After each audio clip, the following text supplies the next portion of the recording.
श्री परमात्मने नमः। श्री चैतन्य चरित्रावली संन्यास दीक्षा आगे। उस युवक की ऐसी जोशपूर्ण बातें सुनकर सुनने वालों में से बहुतों को जोश आ गया और वे ठीक है ऐसा ही करना चाहिए ऐसा कह कर उसकी बातों का समर्थन करने लगे। इस पर उसी विचारवान वृद्ध ने कहा, भाई ऐसा करने से काम ना चलेगा। यदि हम अपनी कमजोरी से धर्म ना कर सकें तो क्या उसे दूसरों को भी ना करने दें। यदि अपने भाग्य दोष से हम नकटे हों तो दूसरे की नाक को भी ना देख सकें। ये सब जोश की बातें हैं। हम लोग इतना ही कर सकते हैं कि भारती जी को समझा बुझाकर दीक्षा देने से रोक दें। वृद्ध की यह बात सबको पसंद आई और सभी मिलकर भारती जी के पास पहुँचे। सभी भारती जी को प्रणाम करके बैठ गए। दूसरी ओर महाप्रभु नीचे को सिर किए हुए बैठे थे। उनके समीप में चंद्रशेखर आचार्य तथा नित्यानंद जी आदि एक पुरानी सी फटी चटाई पर बैठे थे। भारती के समीप बैठकर लोग परस्पर एक दूसरे के मुख की ओर देखने लगे। सब लोगों के अभिप्राय को जानकर उसी विचारवान वृद्ध पुरुष ने हाथ जोड़े हुए कहा, स्वामी जी महाराज, हम लोग आपसे कुछ निवेदन करना चाहते हैं। प्रसन्नता प्रकट करते हुए जल्दी से भारती जी महाराज बोल उठे, हाँ कहो, जरूर कहो, जो कहना चाहते हो निसंकोच भाव से कह डालो।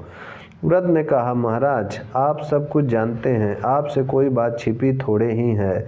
हमें इन ब्राह्मण कुमार के ऊपर बड़ी दया आ रही है। इनके घर में वृद्ध माता है, युवती स्त्री है, घर पर दूसरा कोई आदमी नहीं, उनके निर्वाह के लिए कोई बंधी हुई वृत्ति नहीं, इनकी स्त्री के अभी तक कोई संतान नहीं। ऐसी अवस्था में भी ये आवेश में आकर संन्यास ले रहे हैं। इससे हम सबको बड़ा दुख हो रहा है। ये सभी बातें हमने इनके संबंधियों के मुख से सुनी है।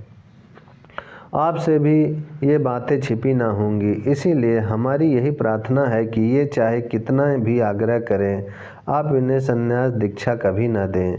उन सभी लोगों की बातें सुनकर भारती जी ने बड़े ही दुख के साथ विवशता सी प्रकट करते हुए कहा, भाइयों, तुमने जितनी बातें कही हैं वे सब मुझे पहले से ही मालूम हैं। मैं स्वयं इन्हें संन्यास देने के पक्ष में नहीं हूँ और न मैं अपनी राजी से इन्हें दीक्षा दे रहा हूँ। एक तो इनकी इच्छा को टाल देने की मुझ में सामर्थ्य नहीं, दूसरे इन्हें कोई धर्म का तत्व समझा ही नहीं सकता। ये स्वयं बड़े भारी पंडित हैं। यदि कोई मूर्ख होता तो आप लोग संदेह भी कर सकते थे कि मैंने बहका दिया हो। ये धर्माधर्म के तत्व को भली भांति जानते हैं।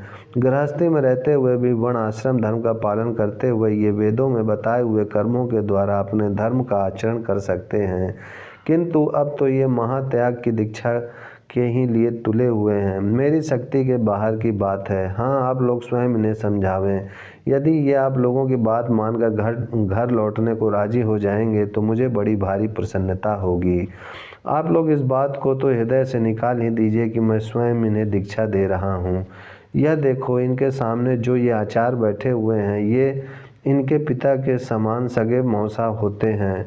जब ये ही इन्हें न समझा सके और उल्टे इनके आज्ञा अनुसार सभी सन्यास के कर्मों को कराने के लिए तैयार बैठे हैं, तो फिर मेरी तुम्हारी तो सामर्थ्य ही क्या है।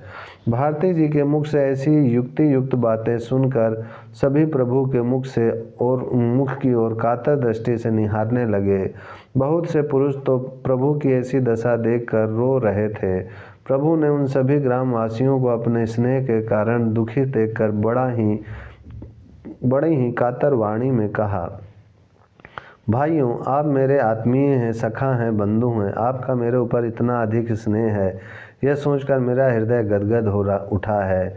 आप लोग जो कह रहे हैं उन सभी बातों को मैं स्वयं समझ रहा हूँ, किंतु भाइयों मैं मजबूर हूँ।